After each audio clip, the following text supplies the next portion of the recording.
High on the windswept hills above the fjord, the past is never silent.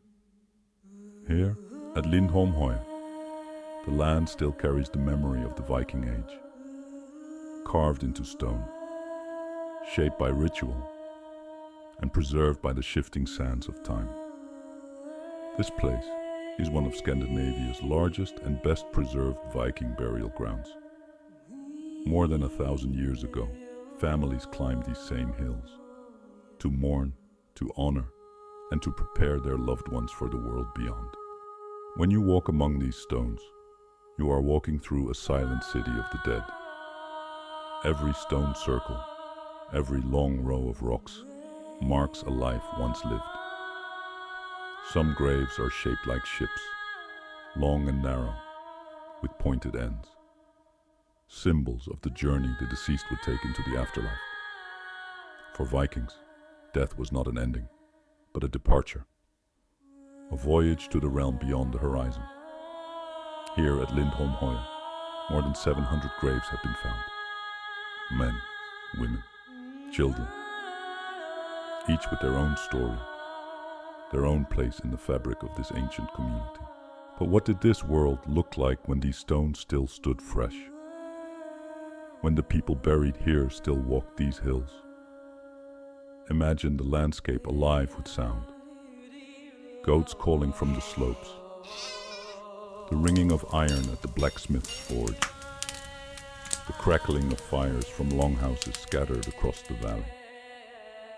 Archaeology shows that Lindholm was once a thriving settlement. Farmers, craftsmen, traders, ordinary people living ordinary lives, in a time we often imagine only through warriors and war. Most graves here show clear signs of cremation. For many Vikings, fire was the bridge between worlds. The body, wrapped carefully, placed with personal belongings, was set upon a wooden pyre. As the flames rose, the smoke was believed to carry the spirit upward, to join ancestors, or to continue the journey to Valhalla, Folkvanger, or the underworld of hell. The bones left behind were collected with reverence. Small fragments, once warm with life, were placed inside an urn or directly into the earth, and the stones were arranged to protect and honor the resting place.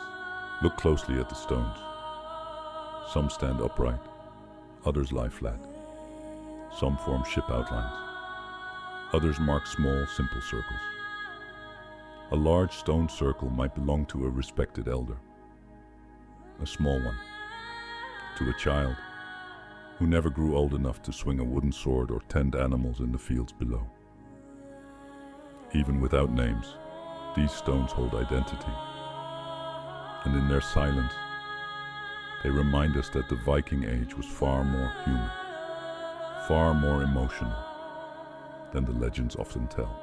The people who lived here were not just raiders, they were families. They grew barley and oats in the fields below. They wove clothes from wool spun by their own hands. They carved tools, repaired boats, shared food and stories and fears. From Lindholm Høje, they could see the fjord, a doorway to the world. Trade routes connected them to Norway, Sweden, the Baltic, and even far beyond. Amber from the beaches, iron from the bogs, furs from the forests. And when someone died, everything stopped. A final act of love began to prepare them for the next world.